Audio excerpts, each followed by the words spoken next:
çok şey kaçırır. Hadi gidelim.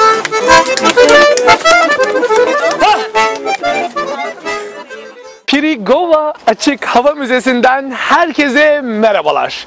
Tam Türkçe adıyla Ukrayna'da Yaşam ve Halk Mimarisi Milli Müzesi. Şimdi bu müzede Ukrayna'nın 400 yıllık köy yaşantısını, halk mimarisini gözler önüne seren bir fotoğraf izleyeceğiz, bir video izleyeceğiz. Hadi gelin hep beraber içeri girelim. Ama önce bilet almamız lazım.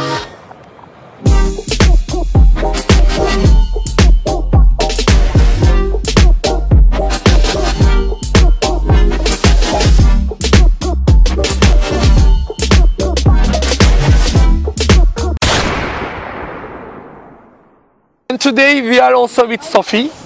So Sophie will introduce us inside, isn't it? You will show us Ukrainian culture. Yes, sir. Okay. 3 kişi için bilet aldık. Kişi başı 50 grivnaymış giriş. Şimdi içeri doğru girelim. Sizlere atmosferi, her şeyi göstermeye çalışalım. Is it old Ukrainian map? Yes. Yeah, because you have Crimea. Yes. Arkadaşlar bir zamanlar Kırım da Ukrayna'nın bir parçasıymış. Şimdi tabii değil. Burada Ukrayna'nın eski bir haritasını görüyoruz. Müze 1969 yılında yapılmaya başlıyor, açılıyor. İlk ziyaretçilerine de 1976 yılında kapılarını açıyor. Yani yaklaşık 43 yıldır faaliyet gösteren ve tüm dünyadan gelen turistlerin ve Ukraynalıların Kiev'e geldiklerinde ziyaret etmeleri gereken ilk turistik mekanlardan birisi. Ukrayna'da Yaşam ve Halk Mimarisi Müzesi.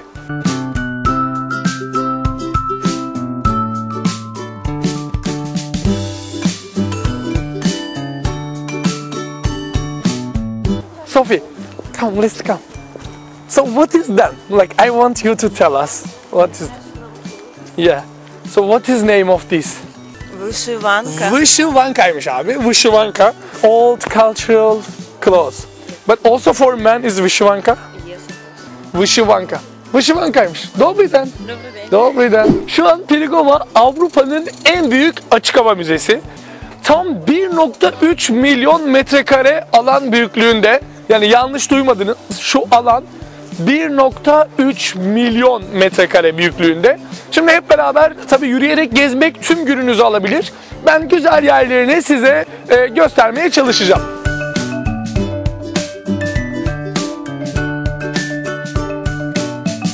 Pirigova, Ukrayna'yı ve Kiev'i ziyaret eden arkadaşların büyük ihtimalle gezilecek yerler listesinde ilk sırada olan bir müze. Ama gerek şehir merkezine olan uzaklığı, gerekse burayı gezmek için yaklaşık bir gününüzü ayırmanız gerektiği için büyük ihtimalle ya ertelenip büyük ihtimalle de tatili boyunca gece geç saatlere kadar içildiği için burayı ziyaret etmeden dönüyor turistler. Şunu söylemek istiyorum, buraya gelmeyen çok şey kaçırır.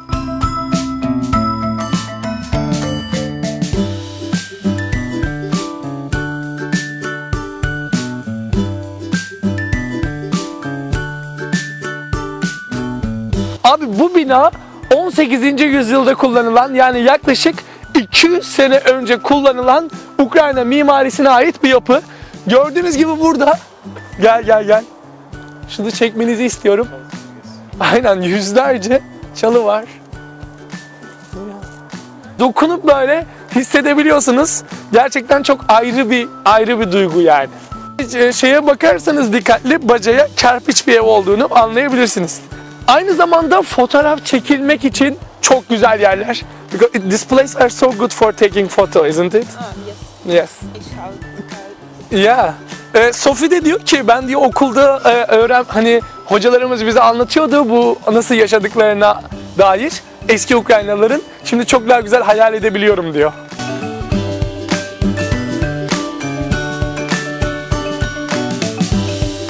Taboriv köyünden bir bina. Hatta ev demekmiş, house. Burada da hangi yerde olduğu 19. yüzyıl. İçeri doğru girersek.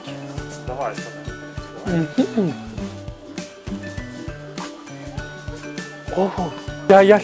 Abi 1833-1860 yılları arasında bu ev kullanılıyormuş. Gerçekten çok ilginç. Ya o kokusu, bu koku, you can feel the smell that it's old. Like, Yes, yes. abi kokuyu bile hissedebiliyorsunuz. Sophie'nin de dediği gibi. Sophie diyor, kokuyu bile çok rahat hissedebiliyorsunuz diyor. Tabii ki zedelenmesin diye buraya ip koymuşlar. İpi göster. Buraya ip koymuşlar zedelenmesin diye. Ama tabii yani burada eski Ukrayna ev eşyalarını, işte çanağı, çömleği, kıyafetlerini, her şeyi görmeniz mümkün.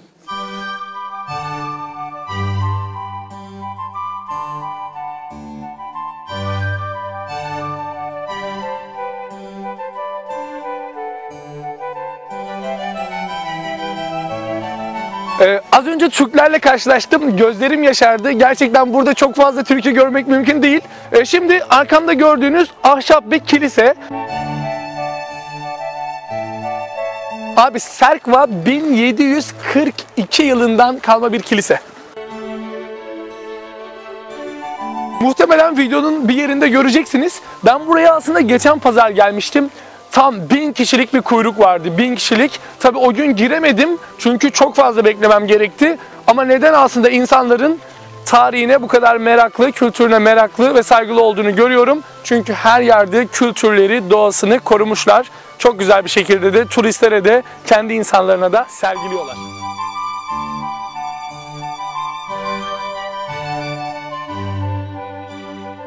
Merhaba, çok ufak bir röportaj yapalım mı ya? Bu arkadaş çok güzel röportaj yapar. Ya öyle, ben muhabbet edelim. Az önce bize atıfta bulundun değil mi? İlk defa Türk'ü görüyorum diye. Ya şimdi böyle yerlerde genelde fazla Türk olmuyor. Hem Türkleri de iyi temsil ettiğinizi düşündüm. O yüzden onunla ilgili bir şeyler söylemek istedim. Şimdi şey değil. Ya şöyle, isim ne abi? Erhan abi. Şimdi şöyle bir şey var. Ukrayna deyince, Kiev deyince ya Türkiye'de bir algı var. Bir seks turizmiyle geldiğimize dair. Şimdi siz Ukrayna'ya geldiniz, Kiev'e. Ya Kiev'i nasıl buldunuz? Hani turist olarak gerçekten gelinmesi, görünmesi gereken bir şehir mi? Nasıl buldunuz? Sizin yorumlarınızı almak. Açıkçası beklediğimden çok daha güzel, yani sanatsal bir şehir olarak, çok devasa modern bir şehir olarak buldum açıkçası Ukrayna'yı. Gece hayatı da güzelinin yanında işte böyle bu tip katedralleri, manastırları falan çok Bu kadar bayağı güzel görsel, beklemiyordunuz çok, değil mi? çok görselliği falan çok güzel yani, hakikaten iyi korumuşlar. Çok beğendim açıkçası. Peki en çok ne sizi etkiledi? Farklı gördünüz Türkiye'den. Var mı öyle bir şey? Ne olabilir? Siz de yardımcı olun. En çok etkilediğimiz neydi? Tarih iyi korunmuş ama onu Evet. söyleyebilirim. Hakikaten. Koruma evet, yani bütün binalar vesaireler çok iyi korunmuş. Yani Bizim sahip biliyorsunuz, çıkmışlar. evet, tarihte bizim tarihimiz hiçbir şekilde korunmuyor maalesef, biliyorsunuz. Kiev'e gelecek arkadaşlara ne önerirsiniz? Ya gelsinler mi? Bence gelip görülmesi gereken bir yer. Yani gerçekten çok gezilecek yeri varmış. Ben gelirken açıkçası bu kadar çok gezilecek bir yer olduğunu kafamda düşünmemiştim ama bizim bir Erhan kardeşimin eşi var, Seda, bize bir kültür turizmi yaptırdı, kültür turu yaptırdı. Evet. Gerçekten iyi ki gelmişiz. 3 aile geldik. Evet. Gayet iyi oldu. Daha sonra bir kere daha, hatta bence yetmedi. Kısa süre 2-3 gün, 3 gündür buradayız değil mi? Sen 3 gün yetmez. Yetmedi, bir kere daha artık bakalım inşallah. Ve tavsiyelerini de Niyet var. bekliyoruz yani. Tamam, yazarım. Peki söylemek istediğiniz başka bir şeyler var mı? Yani benim aklıma gelmez böyle. Bunu yapın, bunu yapmayın, böyledir, şöyledir. Bence Kiev'e gelin. Sadece gece hayatı olarak düşünmesin insanlar. Yani gelsinler, gezsinler. Çok güzel yerleri var. Erhan'ın da söylediği gibi manastırlar vesaire, işte bu köy de çok harika bence. Çok güzel bir doğa. Ya Kiev'in sokakları komple öyle ya. Her yere baktığınız zaman Evet, bir şey görebiliyorsunuz. tarih kokuyor, değil yani mi? her yere baktığınız Bir de şeyler ya ben var. şunu söylesek acaba yanlış olur mu? Eğlence arayan insan için eğlence de var. Hepsi Kültür var. arayan insan için kültür de var. Hepsi Yani sakinlik, böyle doğa arıyorsanız neredeyiz Aynen. yani. Ama sadece işte şey değil. Evet. En başta konuştuğumuz gibi Evet. o turizmli, seks turizmi değil yani sadece. Maalesef. Onu söylemek lazım. Peki Ukrayna insanını nasıl buldunuz? Sıcakkanlı mılar mı, soğuklar mı? Aslında İngilizce çok zayıf. Zayıf. İngilizce pek iletişim kuramadık Evet. diyebilirim. Ama sıcakkanlı diyebilirim ama. Değil mi? Evet, içtikleri zaman çok sıcakkanlı.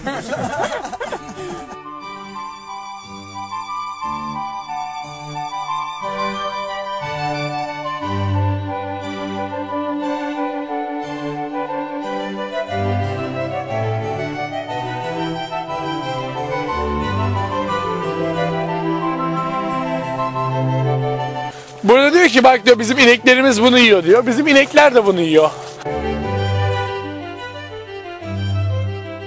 Evet, burası çok ilginç gözükmüyor diyor Sofia. Burası diyor çok güzel gözükmüyor. But this is also part of story, like history. When I was be young with my grandfather, I see a place like this. Diyor ki ben diyor çok çocukken diyor with your grandmom. Mother. Annemle beraberken yani büyük annemle beraberken böyle yerleri çok görüyordum diyor.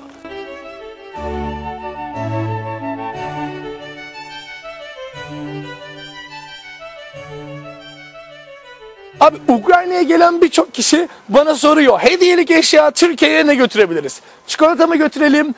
İşte matruşka mı götürelim? Maşrutka mı götürelim? Neyse falan filan.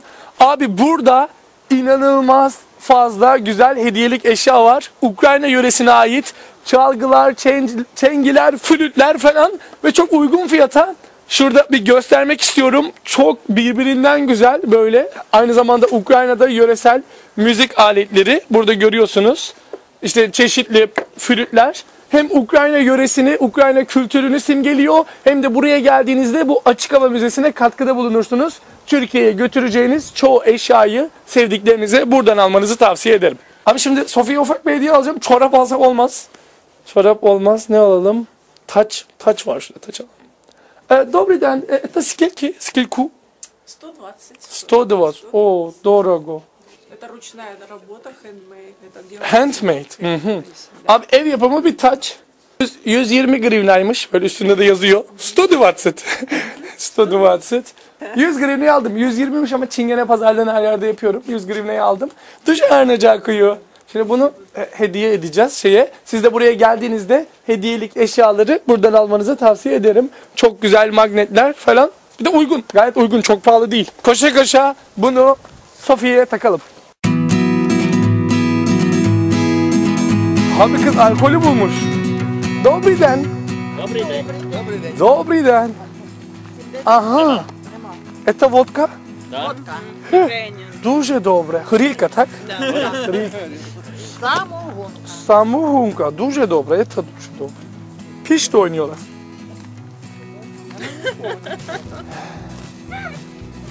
Sen var ya sen. I have some present for you. I'm ready. I wanna make you more Ukrainian. You don't Oh look my like. god. Okay. It's handmade. Okay. Пошліть роздавати.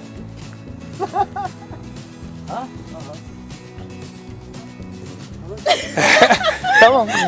Bir şey değil. Bir şey değil. Okay. Tamam. Now you look more Ukrainian. Now, dur. Зачекайте, будь ласка, абонент думаю. Вибачте. Самогонка. Сперсовка. Самогонка перцова. Samogонka something. Abi samogонka ile bu Ukrayna'nın kültürel böyle içiyorlarmış. Bize de verdiler. First I should drink and then eat, isn't it? Da. Okay, drink too. Budmo. Hey.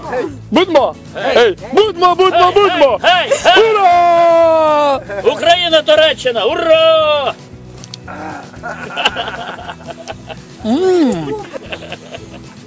Так. Ти можна то грати? О, не. Оле, добре.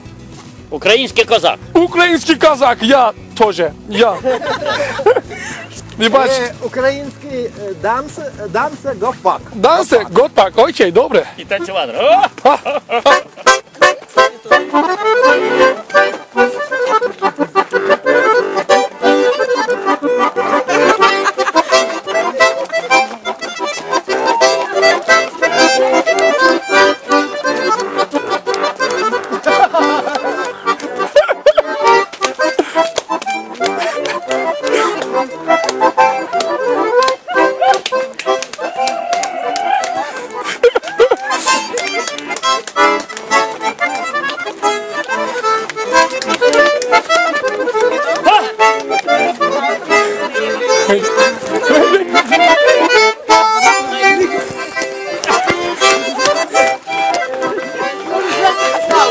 Вибач.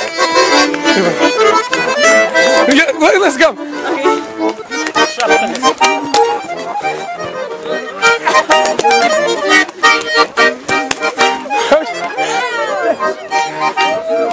Burada da gördüğünüz gibi Ukrayna'nın müzisyenleri, dansı, vodkası. Браво турецькому козаку! Дуже дякую, дуже дякую. Abi bununla kafam bildiğin güzel oldu ya. Böyle bir güzel. Ukraynalılar mutlu insanlar. Me too, it's so strong. Gözlerin kızardı ama. Başka içtiğim vodkalara benzemiyor. Ev yapımı çok güzel bir vodka. You drink more? Yes, I want to. But you will... But it's so good, isn't it? Kamera karşısında içmiyorum diyor. Kız direkt Türk oldu. Annen kızar dedi. Anneciğim çok hanımcık bir kız buldum. Kamera karşısında içmiyor. Yarı yarıya içmeliyiz dedi. Aradığım kızı buldum. I am drinking for our first video. Okay. Okay, together. So, diyorum ki birlikte ilk videomuza. Okay. Tamam.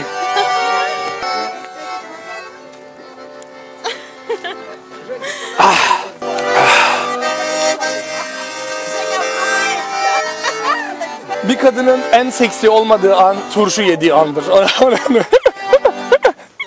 Oh, Ukrainian song. Ukraynaca bir parça. Sıcak terledim ya. Трань круто воється, з-під каміння в'єлано, там дівчина воду брала, чорна брова й молода, там дівчина воду брала, чорна брова й молода. Ти, дівчино, ти щаслива, в тебе батько й мати є, рід великий, хата біла, все, що в хаті, все твоє.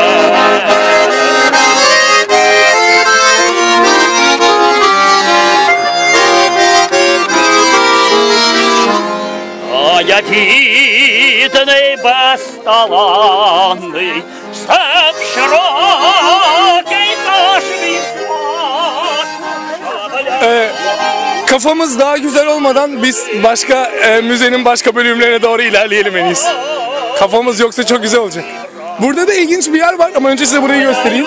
Добрий день. Это ресторан? Да, поїсти можна, випити можна. Aha ne zaraz. Ale ya хочу to смотреть. Abi restoranmış burası da içeride biraz. Ya abi Ukrayna'nın eski kültürünü